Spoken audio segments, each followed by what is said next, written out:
But Afghanistan managed to develop its infrastructure, develop its institutions, and state building, and a lot of schools were being opened all over Afghanistan, all free for Afghans.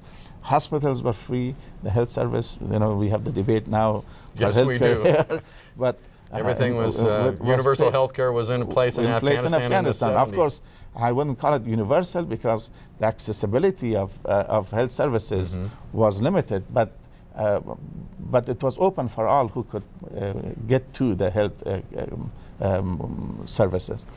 But then, of course, in 1978, when the communists took over and the Russians came, and the wars against the occupation ensued in Afghanistan, we started in an era of total destruction for Afghanistan. You call it a period of oppression. And it ran from 1978 to 2001. And we have many different wars within this, starting the war against the Russians, then the civil wars, and then the war against the Taliban, and the Taliban against the Mujahideen groups that in power in the 1990s. So I think we had 5 major wars in that era in Afghanistan, which brought Afghanistan, in whatever progress was made, actually was totally destroyed. And when I returned in March 2002 in Afghanistan, I couldn't face the destruction. I knew that the country had gone through a very hard period of deterioration, but the scale and scope of the destruction, I couldn't imagine. And you describe it, you say you wept at the wreckage of the country that you once knew. Yes, especially when I went to my old neighborhood and I saw that the houses were all demolished, and I knew the people who lived there, and I couldn't help myself but to shed tears. But we were very hopeful. When I returned to Afghanistan, I said, okay, now with the help of the U.S. and the international community, especially I think President Bush had committed the U.S. to rebuild Afghanistan. We were very enthusiastic and very hopeful and optimistic about the future of Afghanistan. And that's where the era of turbulence I discussed in the book started. And we're still in this period. And we are still in it because it's an up and down. It has not been a steady improvement or steady deterioration. It's a period that we go up and then down and up and down.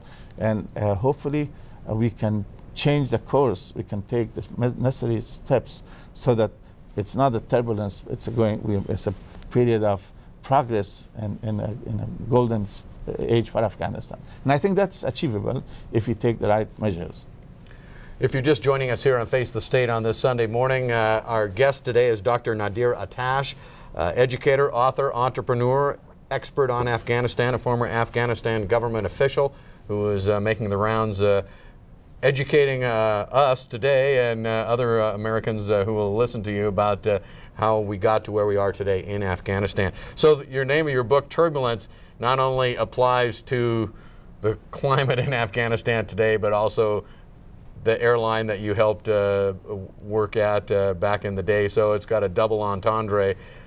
So where do we stand today as you look at Afghanistan? And I'm going to ask you what Americans need to focus on, because there's so much going on in the world these days, and most of what we hear about Afghanistan is not a positive thing. Where are we today on that up and down scale you were talking about here in 2010? Actually, in the initial period from 2001 onwards, when Taliban were defeated and new government was established, there was a great deal of achievement. And I don't want to overshadow that achievement by the problems that we have now. Okay. Because we managed to have 2 loya jirgas, or grand councils, which is very hard to convene in Afghanistan given the wars and the polarization in Afghanistan. But 2 loya jirgas were successfully convened, and they took measures and decisions on the fate of Afghanistan. Then we had the constitution drafted and accepted by the people through the loya jirga.